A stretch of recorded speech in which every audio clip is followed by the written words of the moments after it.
Hi friends, welcome to சமையல் செய் YouTube channel. இன்றைக்கி பார்த்தீங்கன்னா காலையில் பசங்க ஸ்கூல் போகிறதுக்கு சமையல் சமைச்சு எப்படி லஞ்ச் பாக்ஸ் பேக் பண்ணி ஸ்கூலுக்கு கொடுத்து அனுப்புகிறோம் அப்படின்றத தான் பார்க்க போகிறோம். ஃபுல் வீடியோ பார்த்துட்டு எப்படி இருந்துச்சுன்ட்டு கீழே கமெண்ட் பண்ணுங்கள். முதல்ல சாதம் வச்சுட்டாங்க, சாதம் நல்லா வெந்துனுக்குது. இது கூடவே முட்டை தொக்கு தாங்க செய்ய போகிறோம், தக்காளி எல்லாம் போட்டு. அதுக்காக முட்டையும் வேக வச்சுட்டேன். இப்போது தக்காளி வெங்காயத்தெல்லாம் கட் பண்ணிக்கலாங்க. இது மாதிரி அடுப்பில் நம்ம சாதமும் முட்டையும் வச்சுட்டு இது மாதிரி தக்காளி வெங்காயம் இது மாதிரி வேறு ஏதாவது காய்கறி கட் பண்ணுறதா இருந்தால் கட் பண்ணி வச்சுக்கலாங்க. டைம் ரொம்ப சேவ் ஆகும். இல்லை ரெடி பண்ணி வச்சுட்டு கூட நம்ம தாளித்து விடலாம். முதல்ல வெங்காயத்தை நல்லா தோலெல்லாம் உரிச்சிட்டு குட்டி குட்டி பீஸாக கட் பண்ணிக்கலாங்க. இந்த முட்டை தொக்கு செய்கிறது ரொம்ப ரொம்ப ஈஸிங்க. இது போல் லேட்டாக எழுந்துட்டு சீக்கிரமாக சமைச்சு கொடுக்கணும் அப்படின்ற சமயத்தில் இந்த மாதிரி முட்டை தொக்கை ரொம்ப ஈஸியாக செஞ்சு கொடுத்துடலாம்.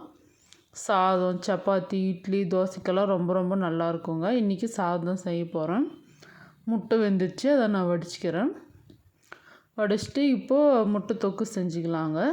வெங்காயம் கட் பண்ணி வச்சுட்டு அதை தாளித்து விட்டுட்டு கேப் இருக்கும்போது வதங்கும் போது தக்காளி கட் பண்ணி வதக்கிக்கலாம். கடாய் வச்சுட்டாங்க. கடாய் சூடானதும் எண்ணெய் சேர்த்துக்கிறேன். காலையில் கொஞ்சம் அவசரமாக தாங்க சமைச்சி கொடுக்க வேண்டியது மாதிரி இருக்கும். ஏன்னா 5 பேருங்க எங்கள் வீட்டில். 5 பசங்களுக்கு லஞ்ச் பாக்ஸ் பேக் பண்ணணும், காலையில் சாப்பிடுவாங்க. அதனால் கொஞ்சம் சீக்கிரமாக எழுந்தால் கொஞ்சம் பொறுமையாக செய்யலாம். இந்த மாதிரி லேட்டாக எழும்போது கொஞ்சம் அவசரமாக தாங்க செய்ய வேண்டியது இருக்கும். வெங்காயத்தெல்லாம் இந்த மாதிரி கட் பண்ணிவிட்டு இப்போ கருவேப்பிலை, கொத்தமல்லி எல்லாம் க்ளீன் பண்ணிக்கிறேங்க. எண்ணெய் காயத்துக்குள்ளே இதெல்லாம் க்ளீன் பண்ணி வச்சுக்கலாம். எண்ணெய் சூடானதும் கடுகு சேர்த்துக்கிறேங்க. கொஞ்சமாக கடுகு சேர்த்துக்கிறேன். கடுகு நல்லா பொரிஞ்சு வந்ததும் நம்ம கட் பண்ணி வச்சுக்கிற வெங்காயம் சேர்த்துக்கலாங்க. வெங்காயம் வதங்கிறதுக்குள்ளே நம்ம தக்காளி கட் பண்ணி வச்சுக்கலாம்.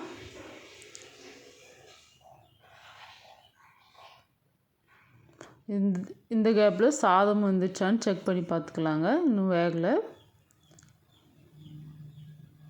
வெங்காயம் நல்லா வதங்கட்டுங்க. அதுக்கப்புறமா தக்காளி கட் பண்ணி சேர்த்துக்கலாம்.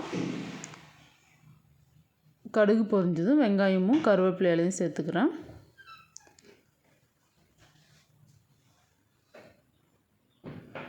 வெங்காயம் சேர்த்துட்டு நல்லா வதக்கிக்கலாங்க.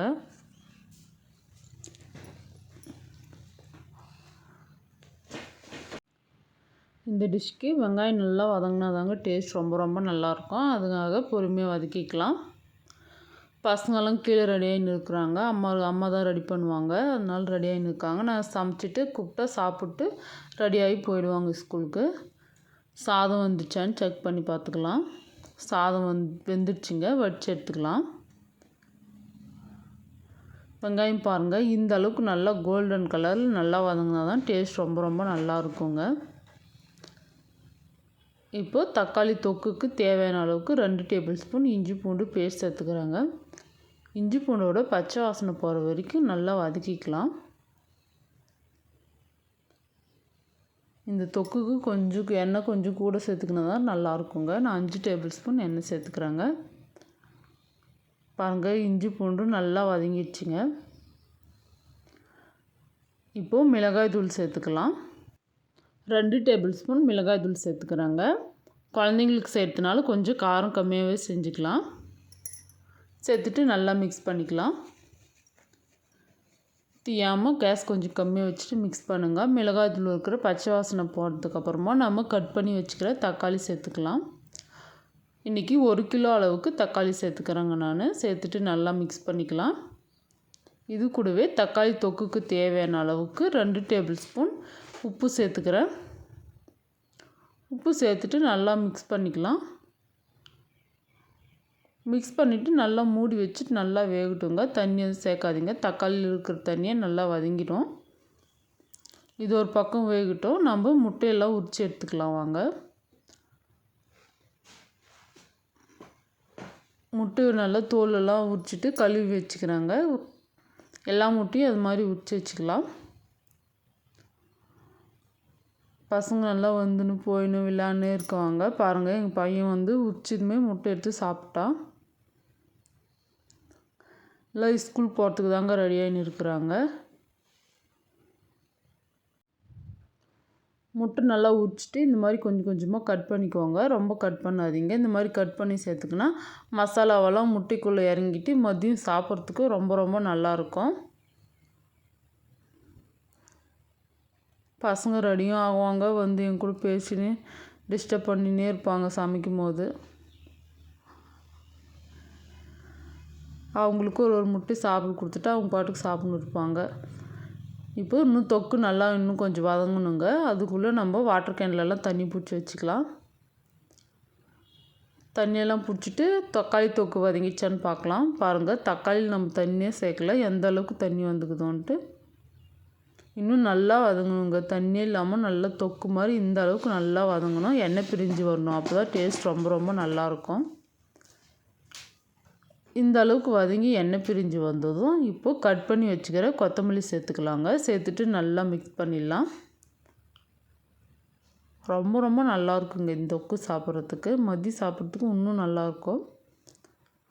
சாதத்தோடு கொஞ்சமாக தொக்கு போட்டு பிசைஞ்சு சாப்பிட்டாலே நிறைய சாதம் சாப்பிட்லாங்க. என்னடா கொஞ்சமாக இருக்குதுன்னு பார்க்காதீங்க. காலையில் சாப்பிட்டு மதியத்துக்கும் பேக் பண்ணி எடுத்துகிட்டு போயிட்டாங்க பசங்க.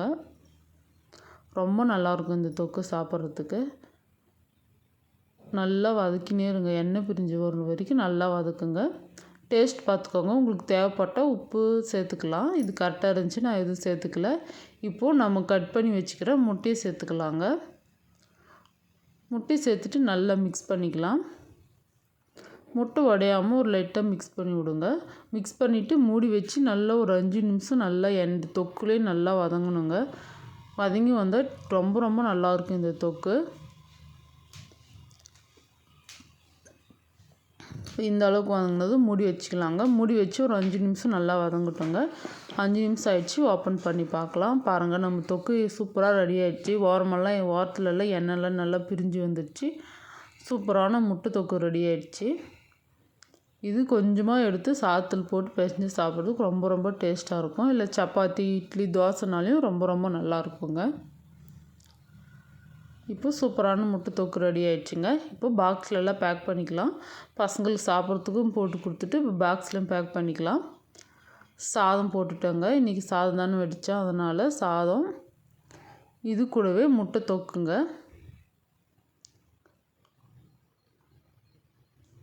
எங்கள் வீட்டிலேருந்து 5 பசங்க ஸ்கூலுக்கு போகிறதுனால 5 பாக்ஸ்லேயும் போட்டுக்கிறாங்க. இது கூடவே முட்டை தொக்கும் பேக் பண்ணிவிட்டேன். பேக் பண்ணிவிட்டு ஷார்ட் வீடியோக்காக ஒரு சின்னதாக ஒரு வீடியோ எடுத்துக்கிறாங்க. இந்த வீடியோ பார்க்கணுன்னா சமையல் செய் ஷார்ட் வீடியோவில் பாருங்கள். கண்டிப்பாக அப்லோட் செஞ்சுக்கிறேன். கண்டிப்பாக இந்த வீடியோ உங்களுக்கு பிடிச்சிருக்குன்னு நினைக்கிறேன். பிடிச்சிருந்தா சமையல் செய் சேனலுக்கு ஒரு லைக் அண்ட் சப்ஸ்கிரைப் செஞ்சுருங்க. சமையல் எல்லாம் முடிச்சாச்சு. கீழே போய் பசங்களெல்லாம் ரெடி பண்ணி சூப்பராக ஸ்கூலுக்கு அனுப்பியாச்சுங்க. கண்டிப்பாக இந்த ஃபுல் வீடியோ பார்த்துருப்பீங்க. பார்த்துருந்தா என் சமையல் செய் சேனலுக்கு ஒரு லைக் அண்ட் சப்ஸ்கிரைபும் செஞ்சுருங்க. அடுத்த வீடியோவில் பார்க்கலாம்.